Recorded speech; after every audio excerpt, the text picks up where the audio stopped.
So it's been a minute since I've used Drambo, but I jumped back in it today. One second while I fix this microphone.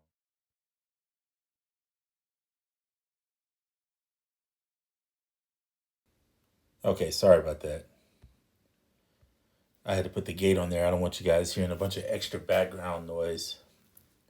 Okay, so I was saying it's been a minute since I've used Drambo, so I wanted to get back into it today with all the step sequencer talk, aka the OPXY going on. A lot of step sequencer stuff.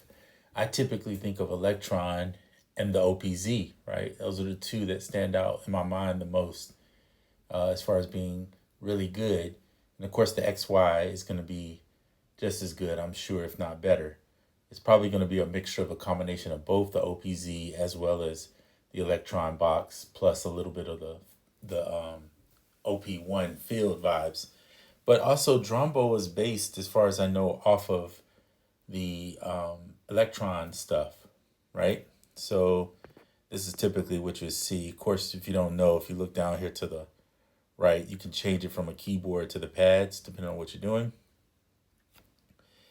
And then I'm not going to go through and explain how to use this so much. It's just to show you I jumped back on it today and just kind of how quickly you can get into making vibes and cool sounds off of it. I set the master chain up here, pretty simple.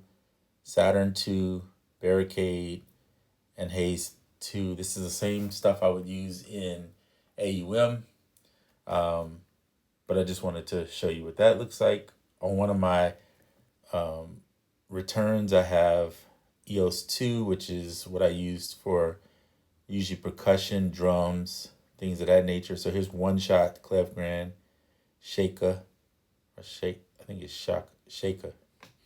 I use that. And what's cool about this is obviously if you've never seen Shaker before, this is percussion. So you can go in and change the type of percussion, and you can change, if you go into one of these, you can actually change how the velocity hits, the duration, etc., etc. I'm not going to get into explaining this, but this is one of my favorite Clef Grand apps. And yeah, it's fun to use. So I have this one going on track 1. Let's see if we can go back here and we'll solo out track 1.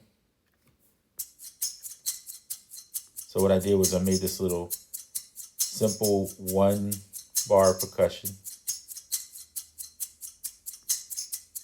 And I got it playing at halftime. By the way, this is one of the coolest features in Drambo, and I think it's in the XY, and I'm sure you can do this in the Electron boxes, but like being able to change the speed of each track individually is really cool. So even if you have like a 68 time, you can half that speed of the track, and it makes this 1 bar seem like it's basically like 2 bars instead of 1,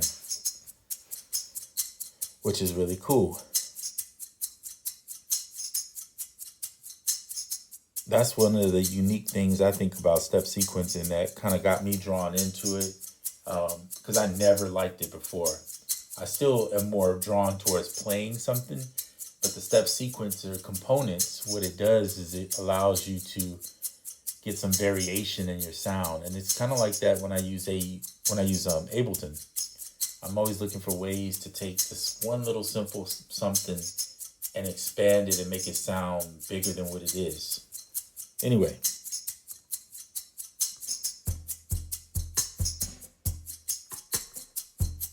and so here I'm using the Studio Latin kit. In order to get this kit, you got to buy the Jazz kit. And I did these drums by just using the pads down here. Let me see if I can show it to you. Hold on. You can even do it up here if you want to, but or even here. Here's your MIDI notes. What I did was overlap them by playing it in. And what's cool about One Shot that I noticed, built into it is the round robin thing, so it varies the velocity. Because see, this doesn't have any velocity down here, as far as I know, as far as the pads being velocity sensitive. But if you look up here, all the notes are random. So it's doing it for you within one shot, which is another reason why I like one shot. Add a little reverb there and you're good. I made a little 2-bar, and this 2-bar is playing at normal speed. So it's a little offset with the shakers going, right? And then the drums, so it gives it that kind of a Latin vibe, I guess you might call it. Like bossa nova. Is it bossa nova? Maybe. Whatever.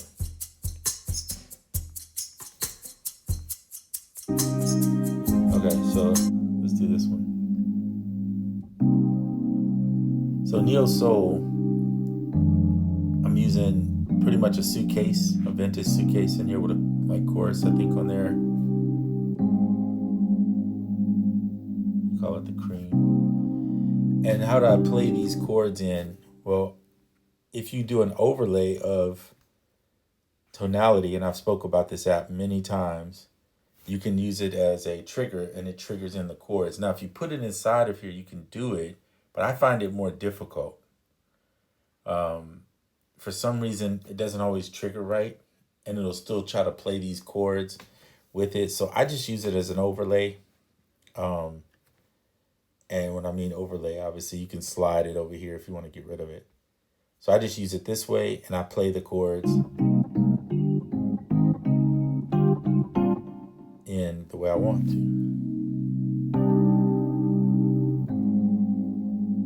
So that's pretty much what you're hearing me do, right? And I'm going to try to show you with this mouse, but I can't trigger a bunch, but you see? And then if you go in here and use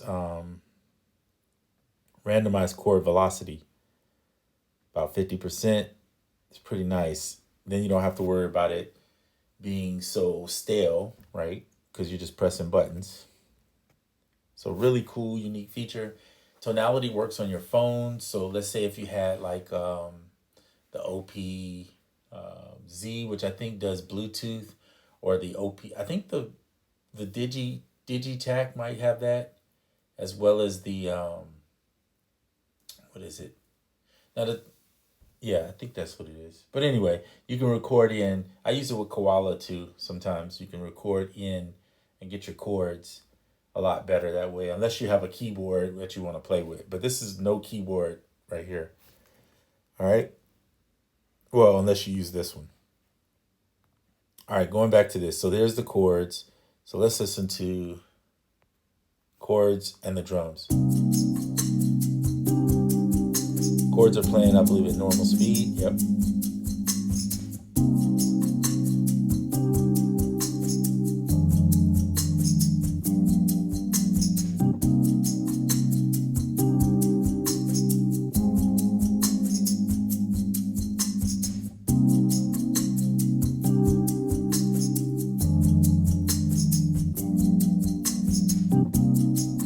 I'll take that chord off. I don't know why that's on the end of there.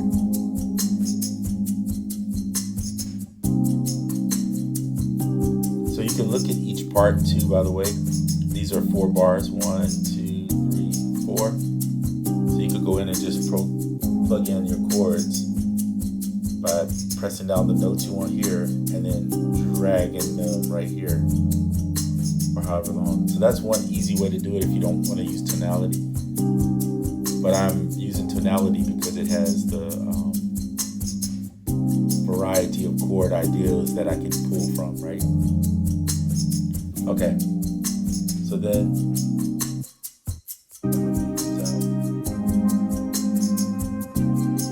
let's talk about a lead. So here's Quanta. I'm using this pad called Wavetable Wanderer. That's what it looks like. And then, of course, you got all these settings down here you can adjust. And I'm just using it to play. Basically, like, it's actually not really a lead. It's more of a pad. But you can see. So you could go in and try to scale a lot. First of all, I use regular keys when I'm doing this type of stuff.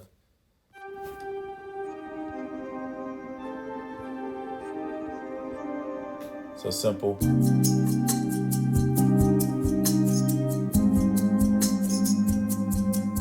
Then this go up.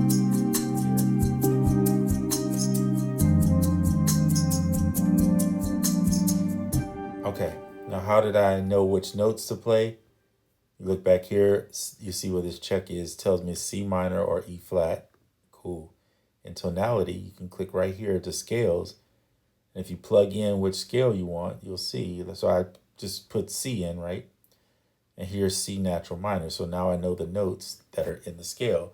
And then I just play whatever sounds good to my ear at that point. Now you don't have to know the scale notes. You could just play whatever sounds good and hope that you hit them. But I just kind of looked at it to get it, right?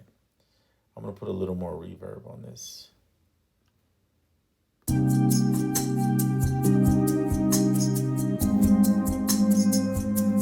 there you go. And now I can go to the next track. Now you can also name these tracks if you wanted to, right? So this is, right? This is, I could call this drums.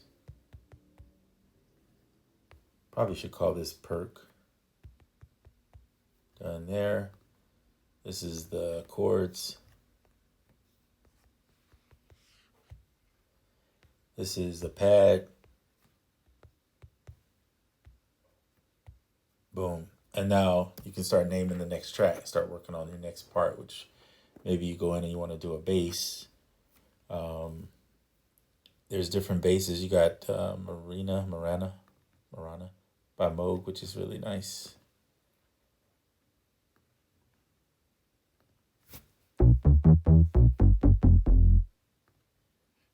I'm going to filter it out to bass. I only want bass stuff. And I don't care where it comes from. I just want.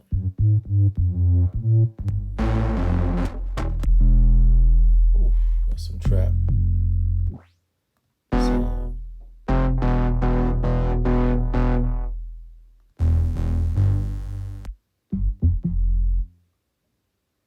So you just got to go through.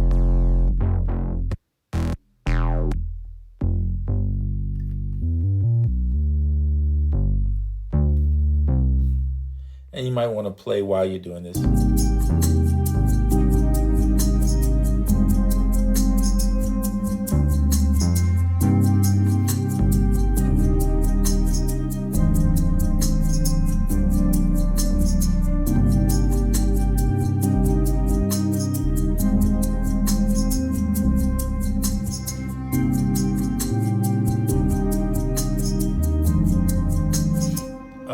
Or if you don't like that bass, get something else. If you want something more jazzy like, or more that leaning towards that direction, I should say, one of my favorites that I use on iOS, I'm not going to say it is my favorite, I'm just going to say one of the favorites that I use is iFretless bass. Now, one of the things I don't like about using AUM is you see that vibrato while I'm here, let me show you with the mouse. That vibrato of the string. It vibrates itself a little bit. But you can't predict, you can't emulate with this, the glide and the slides to a note. See that little back up there? You can do that with this. Now in AUM, because AUM lets you play with your hand on the actual strings, you could get those extra sounds. But because you don't have it here,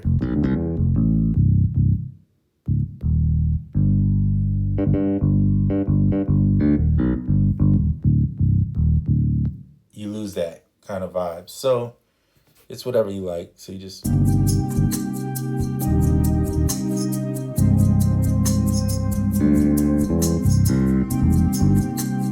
So I prefer something that I can actually use that, and unfortunately it doesn't record from what you play up here. It only records what you play down here. That's kind of a bummer. But other than that, it's not that big of a deal. Most people, they're not too worried about that. So you can hit a note, throw it in.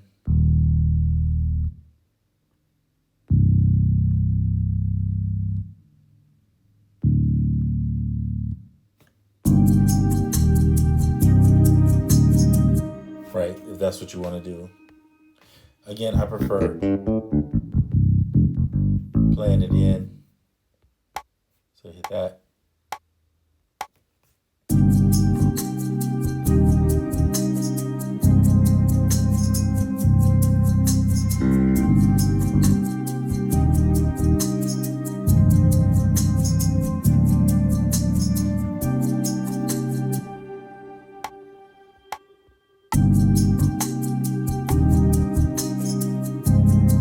Not the best bass at all, for sure.